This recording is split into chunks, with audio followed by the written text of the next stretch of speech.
Kunne du tænke dig at komme i gang med dit smart home? Du synes måske, det er for dyrt eller for besværligt. Det her, det er nemt og koster dig 549 kroner. Det her, det er Atoms nyeste skud på stammen inden for smart home-verdenen. Det er en Homey Bridge. Den koster 549 kroner, og så kan den forbinde flere tusind enheder. Der er en masse ting, den her kan, og så er der selvfølgelig også nogle ting, den ikke kan. Og det skal vi snakke om i dag.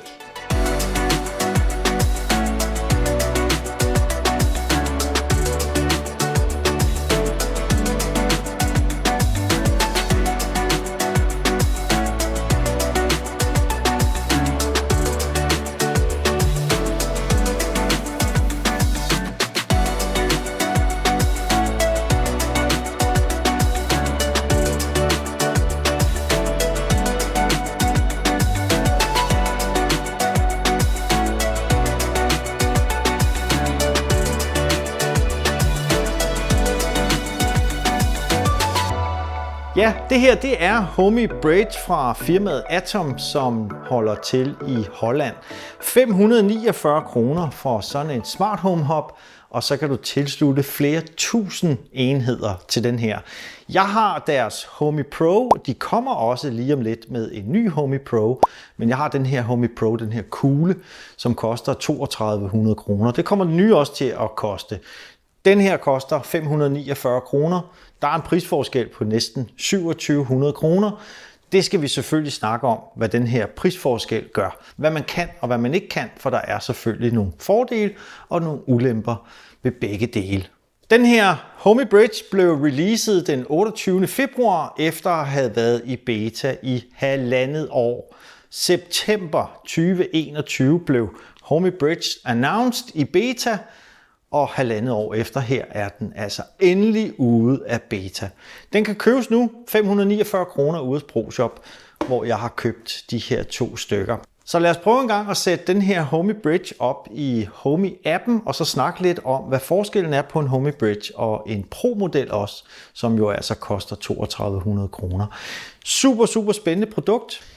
Nu har jeg jo snydt lidt, men lad os pakke nummer 2 af de her bridges op.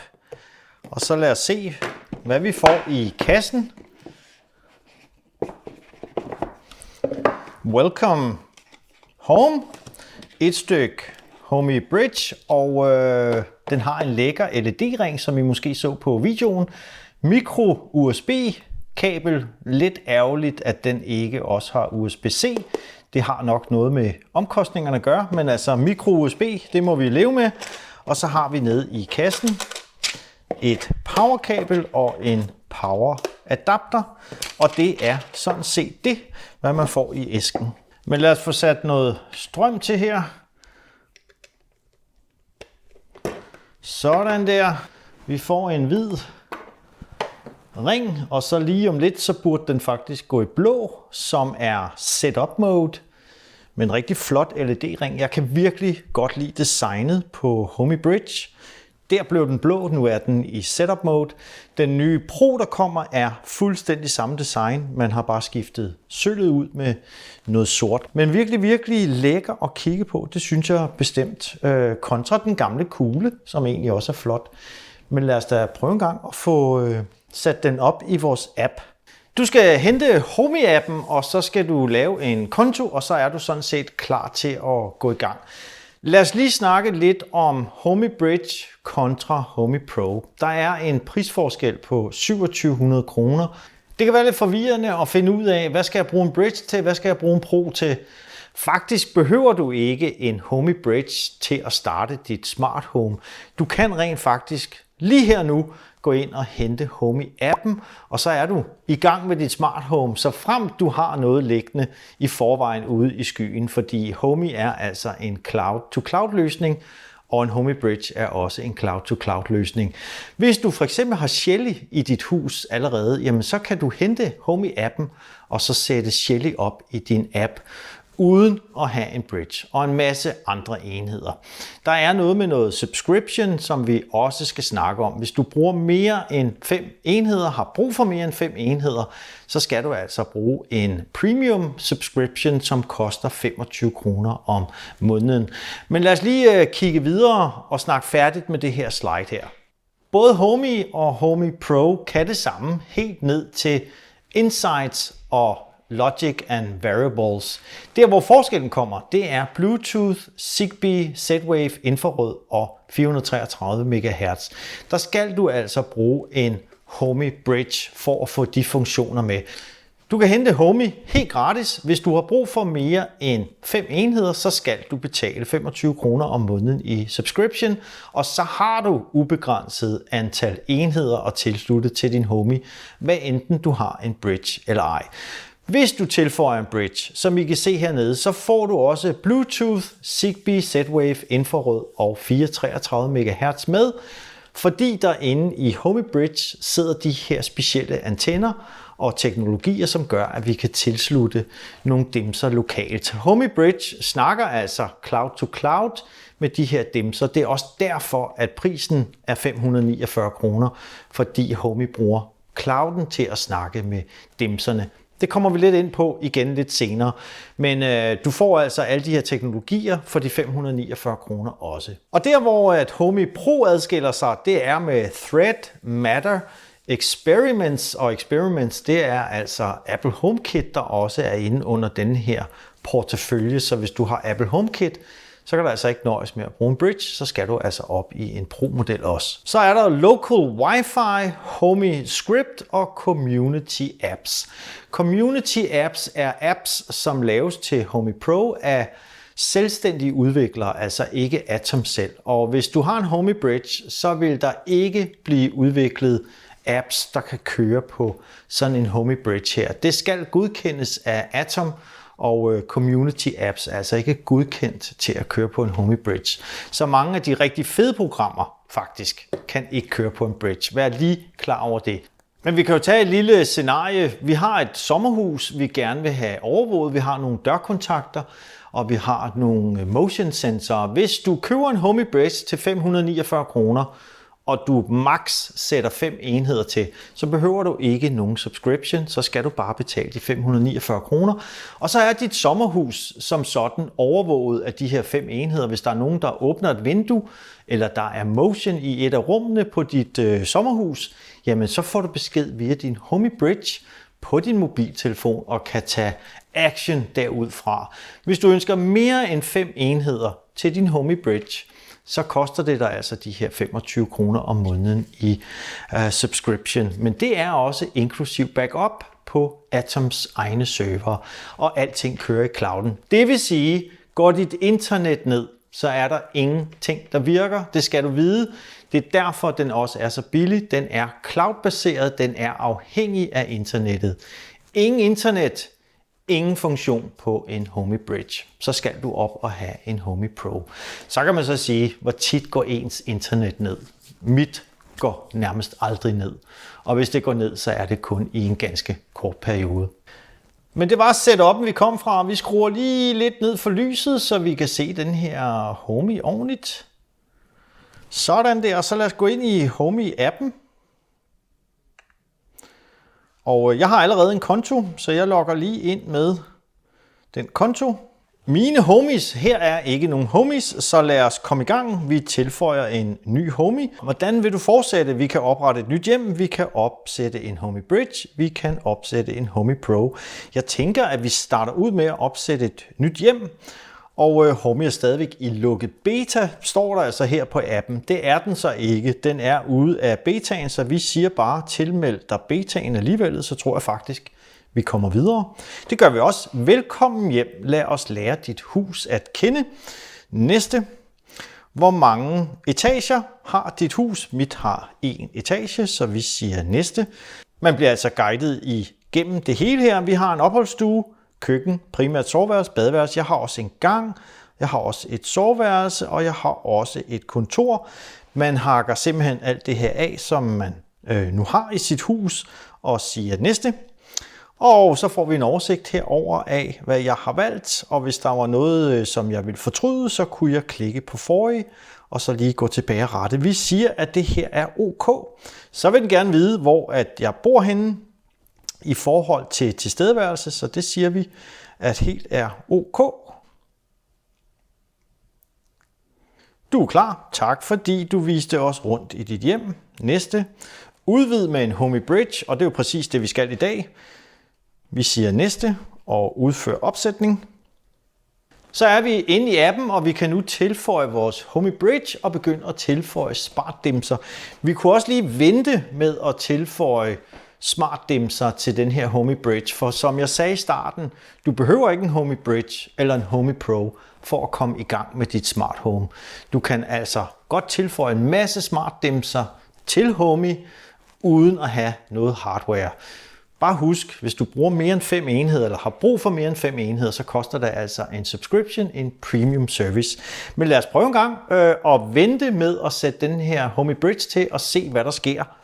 I bunden af skærmen her har vi hjem, enheder, flow, energi og mere. Så lad os gå over under enheder, og så lad os sige tilføj min første enhed. Homey ønsker placeringsadgang, det er fint, og ja, tillad. Og så vil den prøve at søge på mit netværk her. Den har fundet en Homey Bridge. Den kunne vi jo vente med at tilslutte. Så det siger vi lige annullere til. Og så har den fundet Philips Hue, Spotify og Sonos her i mit hus helt automatisk. Det vil sige, at vi lader altså pt. Som om, at vi ikke har nogen Homey Bridge. Vi har ikke nogen Homey Pro. Vi har kun vores mobiltelefon, og vi har Homey-appen. Jeg kunne godt tænke mig, at vi tilføjede mit Philips Hue, så jeg trykker på Philips Hue, og så trykker vi på lys, fordi Philips Hue er jo altså cloud-to-cloud baseret også. Så lad os prøve en gang at oprette forbindelse til min Philips Hue-konto. Og så vil den nok se, så vil den gerne have, at jeg logger ind med min Philips Hue-konto.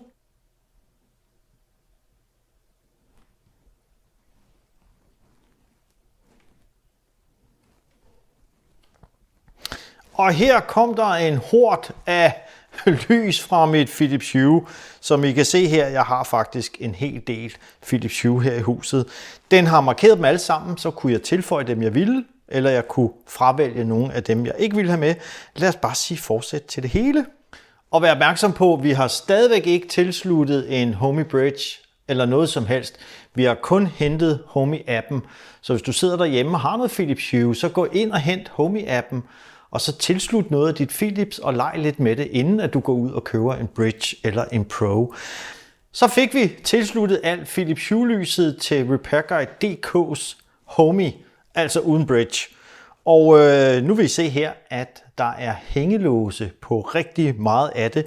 De 3 første lamper i badet virker altså, dem kan jeg tænde og slukke. Og hvis vi scroller lidt ned, så har jeg også fået en gulvlampe inde i...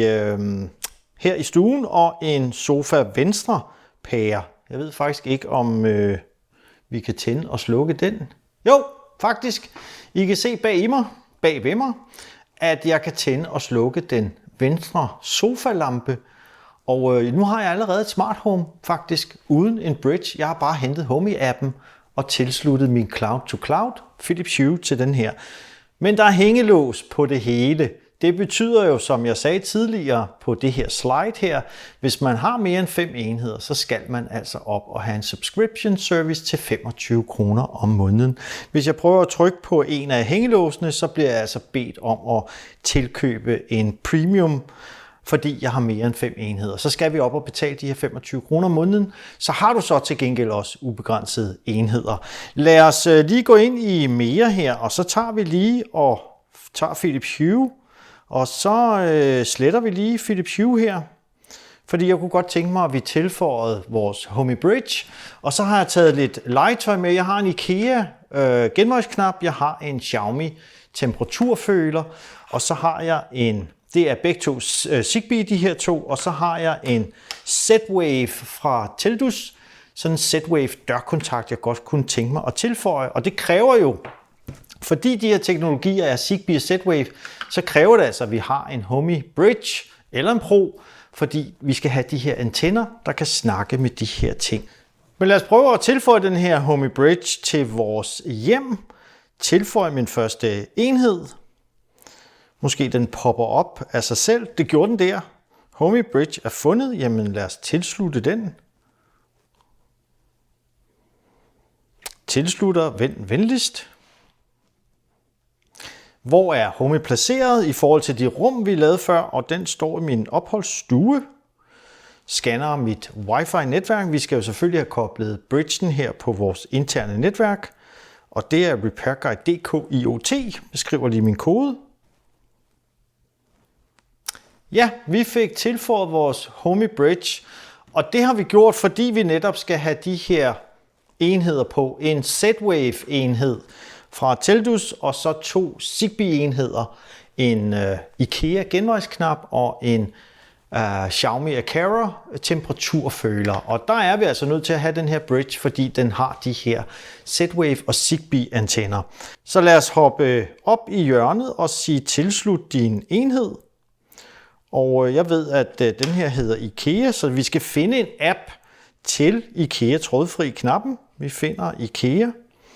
Og her skal man være opmærksom på, når man har en Homey Bridge, at de her apps findes til Homey Bridge.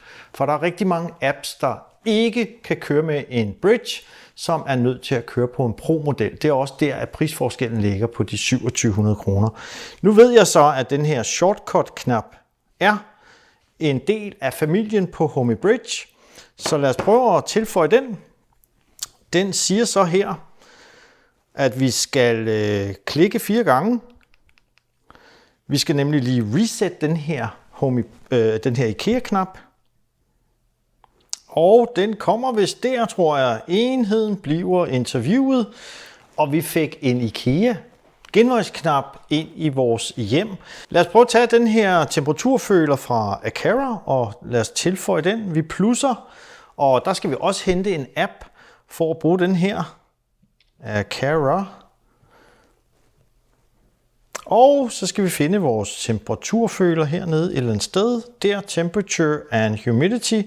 Opret forbindelse, og så skal jeg lige holde den her lille knap inde, indtil den blinker 3 gange.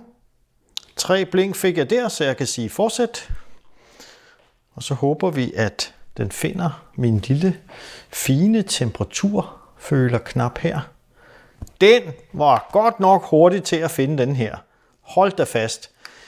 Det kan min Homey Pro ikke engang bryste sig med, at den er så hurtig, så hvis vi går ind på knappen, ind på føleren, så har vi altså 26 grader og 63% luftfugtighed. Det skal nok passe. Der er lidt lunt her i dag i stuen. 2 Zigbee-enheder, en Aqara temp og fugtighed og en IKEA genvejsknap. Så har jeg sådan en Teldus Z-Wave enhed, sådan en dørkontakt. Det er jo sådan en, man sætter på et vindue eller en dør, så hvis døren eller vinduet går op, så brydes den her magnetkontakt, og så kan man få besked på sin app, og man kan få noget til at ske. Hvis du for eksempel havde et sommerhus, du gerne ville have overvåget til 549 kroner, og så et par stykker af dem her, lige så snart der er en dør, der bliver åbnet, så får du altså besked på din mobiltelefon, og kunne starte en sirene eller et eller andet. Lad os prøve en gang at tilføje den her Teldus. Vi hiver lige noget plastik ud, så batteriet er accessible, og så siger vi plus.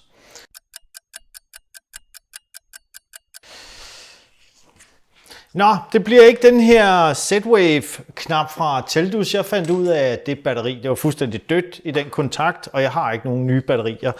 Vi tager en Philips Hue pære direkte på Homey Bridge Zigbee-delen og se, om vi kan tilslutte sådan en her. Så kan vi jo nemt teste en automatisering, om vi via vores IKEA-knap altså kan tænde sådan en Philips Hue-lampe. Lad mig lige sætte den her til en gang. Der findes ikke nogen Philips Hue-app til lokal Philips Hue-pære, så lad os bare prøve en gang at søge på en Zigbee-enhed inde i Homey og se, om den kan finde den her Philips Hue-pære. Normalt så taler de her Zigbee-pærer altså normal Zigbee-sprog, så vi burde måske kunne finde den her pære fra Philips og alligevel styre den. Enheden kunne ikke finde en installeret app til denne enhed. Den er tilføjet som en ukendt Ja, den fandt sørme pæren, og vi kan tænde og slukke den. Vi kan gå over og ændre farvetemperatur på den, hvis vi ønskede det. Lave den i en lidt mere